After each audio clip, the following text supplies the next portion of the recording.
का chapter 16 probability पढ़ेंगे बच्चों। जैसे प्रोबेबिलिटी आपने 9th और 10th में भी पढ़ा हुआ बच्चों, अब देखें कि 11th में प्रोबेबिलिटी हमारे लिए नया क्या है।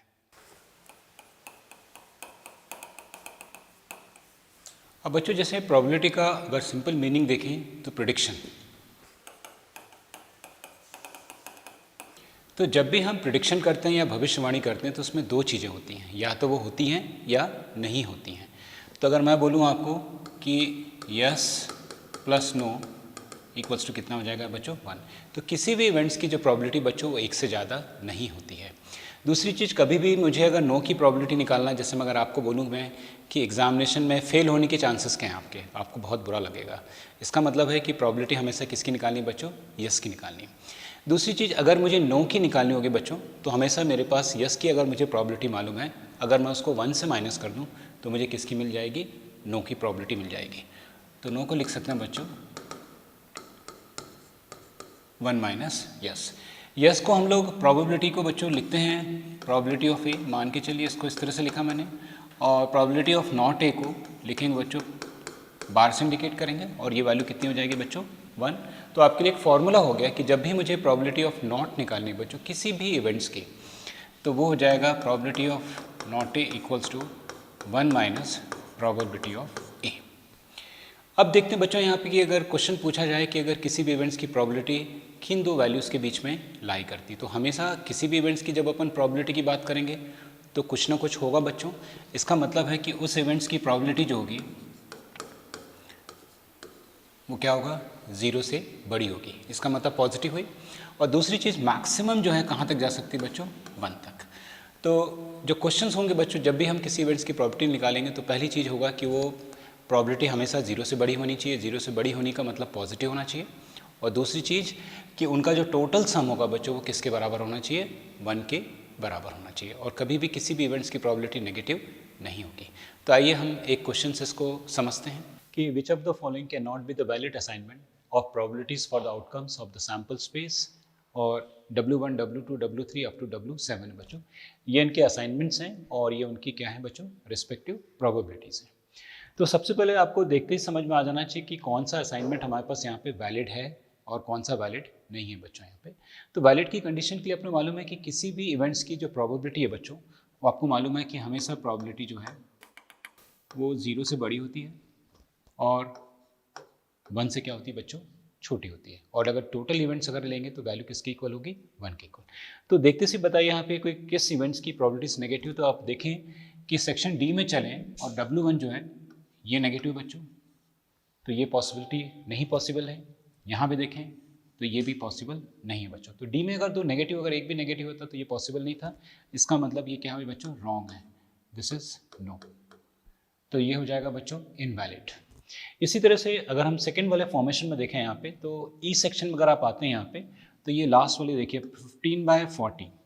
अगर 15 को अगर आप 14 से भाग देते हैं, 15 को 14 से डिवाइड करते हैं बच्चों, तो आपको एक कंडीशन मालूम है कि यदि न्यूमरेटर डिनोमिनेटर से अगर ज़्यादा बड़ा होता है, जिसको आप कह सकते हैं कि अंश जो है यदि हर से बड़ा होता है तो हमेशा वैल्यू क्या होगी बच्चों, ग्रेटर देन 1 आएगी। तो इसका मतलब हो गया कि जो 15/14 में 15 जो है 14 से बड़ा है, तो ऑब्वियसली क्या होगा, अगर मैं 15 को 14 से डिवाइड करूं तो वैल्यू क्या होगी, 1 से ज़्यादा आएगी।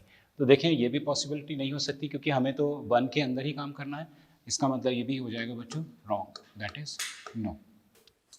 नेक्स्ट अगर हम चलें यहाँ पे तो सी सेक्शन में अगर चलें आप यहाँ पे तो आप देख रहे हैं यहाँ पे कि W6 और W7 जो है बच्चों यहाँ पे कि अगर मैं टोटल इवेंट्स का सम निकालूं तो वैल्यू क्या आनी चाहिए, 1 आना चाहिए। लेकिन अगर आप देख रहे हैं यहाँ पे कि W6 और W7 का ही अगर मैं टोटल करता हूँ, 0.6 और 0.7 को जोड़ेंगे बच्चों तो ये वैल्यू कितनी आ जाएगी, 1.3, जो कि 1 से बड़ी है। इसका मतलब ये पॉसिबिलिटी भी नहीं हो सकती बच्चों, ये भी हमारे पास इनवैलिड है या वैलिड नहीं है बच्चों। अगर इसको भी टोटल भी करके देखें बच्चों तो अगर आप देखें यहाँ पे 1 + 2 3, 3 + 3 6 + 4 10 15 21 और 7 जोड़ेंगे तो 28। तो सीरीज का सम जो है बच्चों कितना आ रहा है, 2.8 आ रहा है। ये भी वैल्यू 1 से बड़ी है तो वैसे भी पॉसिबल नहीं हो सकता। अब यहाँ पे दो केसेस बच जाते हैं अपने पास ए और बी के लिए बच्चों। तो ए के लिए देखिए अपने पास ये गिवन है जैसे 0.1, 0.01, 0.05, 3, 0.01, 0.2 और 0.6 इनको मुझे जोड़ना है बच्चों। तो जोड़ने का तरीका क्या होगा, डेसिमल का एक प्लेस वाला जो नंबर है, जैसे ये 0.1, 0.2 और 0.6 बच्चों, तो 1 + 2 3 + 6 कितना हो गया 9, तो ये आ गया बच्चों 0.9। अब डेसिमल के 2 वाले नंबर को जोड़ूं बच्चों यहाँ पे, तो देखिए यहाँ पे 1 और 5 कितना हो गया 6 बच्चों, और +3 कितना हो गया 9, और 1 करेंगे बच्चों तो कितना आ जाएगा आपका 10, और 10 का मतलब हो जाएगा 0.10, और इसका सम निकालेंगे बच्चों तो कितना आ गया 1.0। इसका मतलब ये स्टेटमेंट क्या है बच्चों आपका सही है, हम लिख सकते हैं यस इट इज़ वैलिड। इसी तरह से बी सेक्शन में देखें, बी लिखा है बच्चों 1/7, 1/7, 1/7 कितने बार 7 बार आ रहा है, और अगर आपको जोड़ने के लिए बोला जाए तो सबके जो बेसिस हैं सेम है बच्चों, तो नीचे तो यहाँ 7 आ जाएगा आपका, और 1 को कितनी बार जोड़ रहा हूँ 7 बार, दिया जाएगा 7/7, और ये कैंसिल होकर कितना आएगा बच्चों 1। तो जब भी किसी इवेंट्स की प्रोबेबिलिटी का सम अगर 1 होता है तो हम कह सकते हैं यस इट इज़ ट्रू, तो हम इस वाले इवेंट्स को भी क्या कह सकते हैं बच्चों यस। आइए बच्चों, प्रोबेबिलिटी को हम एक गेम की मदद से समझते हैं कि यदि हम कॉइन को टॉस करते हैं बच्चों, और जिसके भी थ्रो में यदि हेड आ गया तो वो 1 रुपये उसको देगा बच्चों, और जिसके थ्रो में टेल आया वो उसको 1.5 रुपये देगा। तो चलिए इस गेम को खेलते हैं और समझते हैं कि प्रोबेबिलिटी को हम किस तरह से हल करते हैं बच्चों। तो आपको मालूम है कि जब मैं एक कॉइन को टॉस करता हूँ तो यदि मेरे थ्रो में हेड आ गया बच्चों तो डेफिनेटली मुझे सामने वाले को 1 रुपये लेना है +1, और यदि टेल आ गया तो मुझे उसको 1.5 रुपये देना होगा। तो ओवरऑल अब देख रहे हैं कि जिसके भी थ्रो में अगर हेड आया है वो 1 रुपये जीतेगा, और जिसके थ्रो में टेल आया बच्चों वो क्या करेगा 1.5 रुपये उसको सामने वाले को देगा। इसी तरह से सपोज अगर हम 2 कॉइन की अगर बात करें बच्चों, तो सबसे पहले अगर हम सैम्पल स्पेस की बात करें तो आप देखते हैं कि पहले थ्रो में यदि आपका हेड आ गया तो इस आदमी को आपको क्या होगा 2 रुपये देने होंगे, तो 1 + 1 कितना आ गया बच्चों यहाँ पे 2। इन केस यदि थ्रो में ऐसा होता कि हेड या टेल और हेड होता बच्चों यहाँ पे, तब क्या होता, एक हेड में तो हम 1 रुपये दे रहे हैं बच्चों, लेकिन एक टेल में क्या रह रहे हैं हम 1.5 रुपये दे रहे हैं, तो यहाँ पे हम 50 पैसे क्या करेंगे हार जाएंगे। इसी तरह से अगर हमारे थ्रू में बच्चों टेल आया होता तो डेफिनेटली एक टेल आने पर अगर अपन 1.5 रुपये दे रहे होते तो 2 टेल आने पे कितने दे रहे होते बच्चे 2, तो -2 × 1.5, तो बच्चों उस केस में हम लोग 3 रुपये हार गए। चलिए बच्चों, इसी तरह से अब हम देखते हैं हमारे टोटल सैंपल स्पेस हम कॉइन से रिलेटेड बच्चों। अगर जैसे मैंने एक कॉइन को अगर टॉस किया बच्चों, जैसे बोला गया कि अ कॉइन इज टॉस, तो एक कॉइन के 2 फेसेस होते हैं बच्चों, एक हेड और टेल, जिसको हम चित या पट कहते हैं। तो जब आप थ्रो करोगे तो आपका जो सैंपल स्पेस होगा या तो हेड आ सकता है या टेल। अगर मैं 2 कॉइन की बात करूं, अगर मैं 2 कॉइन की बात करूं बच्चों, तो ये चीज़ ध्यान रखिएगा, अगर एक कॉइन को मैं 2 बार टॉस करूं फेंकूं या 2 कॉइन को 1 बार फेंकूं, दोनों में सैंपल स्पेस क्या होंगे अपने सेम होंगे। तो देखें किस तरह से हम लोग, तो आपके पास हो सकता है HH, HT, TH और TT। इसी तरह से अगर मैं बात करूं आपसे 3 कॉइन्स, अगर मैं 3 कॉइन को अगर टॉस करता हूं बच्चों, तो इसमें भी ध्यान रखिएगा 3 कॉइन को 1 बार टॉस करूं या एक कॉइन को 3 बार टॉस करूं, सैंपल स्पेस क्या होंगे बच्चों सेम होंगे। तो यहाँ पे हम लोग यूज़ कर सकते हैं, यहाँ पे HHH 3 बार H लिखा, और एक एक H को एक एक T से रिप्लेस करिए। देखिए कैसे, सबसे पहले मैंने इस H को T से रिप्लेस किया, फिर इस वाले T से H को रिप्लेस कर दिया, और लास्ट वाले S को रिप्लेस कर दिया। तो इस तरह से सैंपल स्पेस बना। इसी तरह से हम लोग लिख सकते हैं बच्चों TTT 3 बार, और एक एक T को भी हम क्या कर सकते हैं एक एक H से रिप्लेस कर देंगे। तो ये इस तरह से हो जाएगा कि पहले T को मैंने रिप्लेस किया तो TTH, सेकेंड T को रिप्लेस किया तो THT, और थर्ड को किया तो बच्चों दैट इज HTT। तो देखिए टोटल सैंपल स्पेस कितने हो गए 8 बच्चों। अब इसका एक चीज़ भी ध्यान रखना है कि ये सैंपल स्पेस हम निकाल लेते हैं, कई बार हमारे एग्जाम में अगर बड़ा नंबर दे दे तो हमें पता नहीं चलेगा कि सैंपल स्पेस बनाना है या टोटल सैंपल स्पेस कितने बनेंगे। तो उसके लिए सिंपल कॉन्सेप्ट होता है कि एक कॉइन को देखें तो 2 फेसेस होते हैं बच्चों, तो बेस में कितना आ जाएगा 2, और जितनी बार उसको आप टॉस करेंगे, अगर आप 3 बार टॉस कर रहे हैं तो उसकी पावर में लिख लीजिए 3, तो 2 की पावर 3 कितना होता है बच्चों 8। अगर मैं 4 कॉइन को टॉस करूंगा एक साथ, या एक कॉइन को 4 बार टॉस करूंगा, तो मैं आपसे कह सकता हूं कि जो मेरा सैंपल स्पेस होगा वो कितना होगा बच्चों 16। चलिए बच्चों, अब हम यहाँ पे सैंपल स्पेस की बात करते हैं। तो हमें मालूम है कि अगर एक कॉइन को 4 बार टॉस करेंगे तो टोटल सैंपल स्पेस 16 आएंगे बच्चों। तो 16 सैंपल स्पेस कैसे लिखना हो तो देखिएगा, सबसे पहले आपने लिखा है यहाँ पे एच एच एच। अगर आपके पास मान लीजिए चारों थ्रो में बच्चों अगर हेड आ गया तो आपको अमाउंट कितना मिल जाएगा यहाँ पे 4 रुपये, और आपकी प्रोबेबिलिटी हो जाएगी 1/16, क्योंकि 4 हेड पे बच्चों एक हेड पे 1 रुपये मिलेगा, तो 1 + 1 + 1 + 1 4 बार जोड़ेंगे तो कितना आ जाएगा बच्चों 4 रुपीज़। इसी में देखते हैं कि अगर हम लोग गेम को आगे बढ़ाएं, मान के चलिए अगर आपके पास 3 हेड और 1 टेल आता है, जैसे हम सैम्पल स्पेस बनाते हैं, तो एक एक एच को एक एक टी से रिप्लेस करें, तो सेकेंड केस में H H T H H T H और एच टी एच एच और टी एच एच, मतलब आपने थ्रो किया है और थ्रो में अगर मान के चलिए 3 हेड हैं और 1 टेल, किसी भी कंडीशन में आते हैं बच्चों, इनमें से कोई भी चीज़ होगी तो आपको अगर 3 हेड आ रहे हैं इसका मतलब आपको अमाउंट मिल जाएगा 3 रुपये, क्योंकि 3 हेड है लेकिन साथ में एक टेल है तो आपको 1.5 रुपये भी देना होगा, तो इसमें से आप क्या करेंगे 1.5 को माइनस करेंगे तो ये आ जाएगा बच्चों 1.5 रुपये।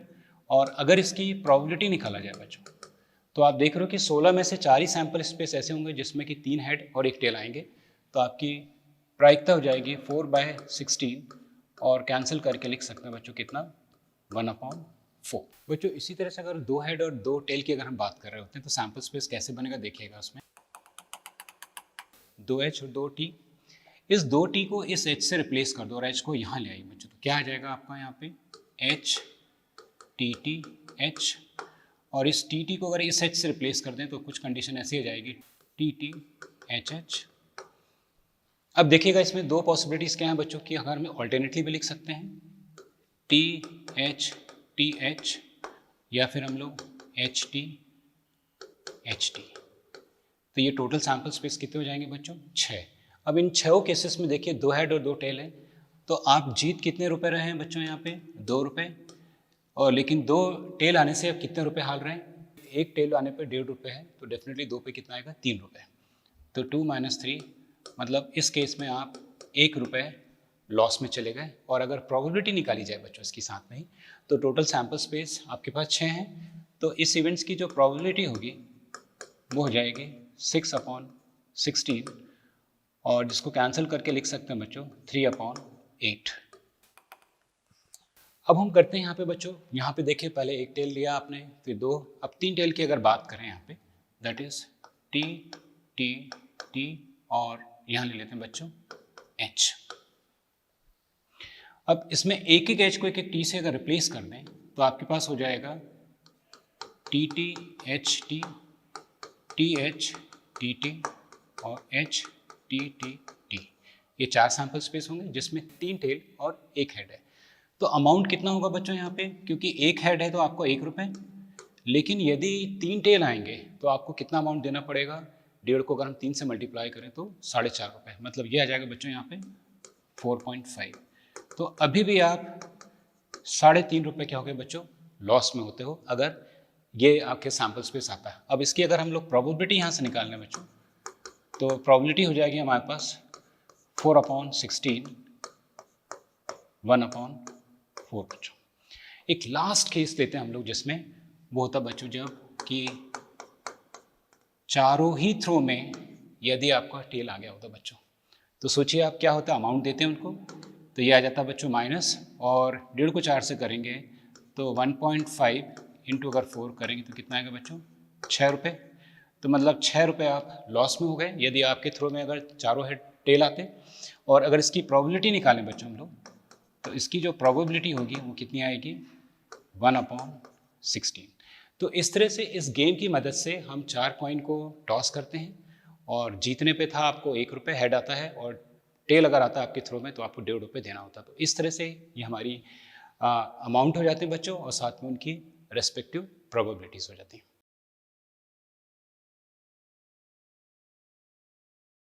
तीन सिक्के या दो सिक्के के लिए पूरे एप्लीकेबल रहेंगे, और जो फॉर्मूला है उसकी सहायता से अपन आगे जैसे कंपटीशन एग्जाम या कहीं भी बच्चे अपेयर होते हैं तो उसमें वो प्रोबेबिलिटी के क्वेश्चंस आसानी से सॉल्व कर पाएंगे। एक ये माइंड में एक विजन डेवलप हो चुका है कि अपन को क्या क्या जो जरूरत है जैसे अपन को प्रोबेबिलिटी निकालना है तो total number of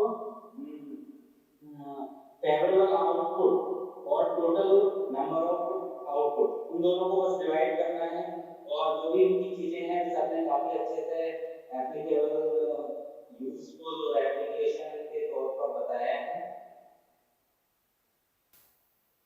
thank you sir, thank you so much sir. ठीक है, थैंक यू।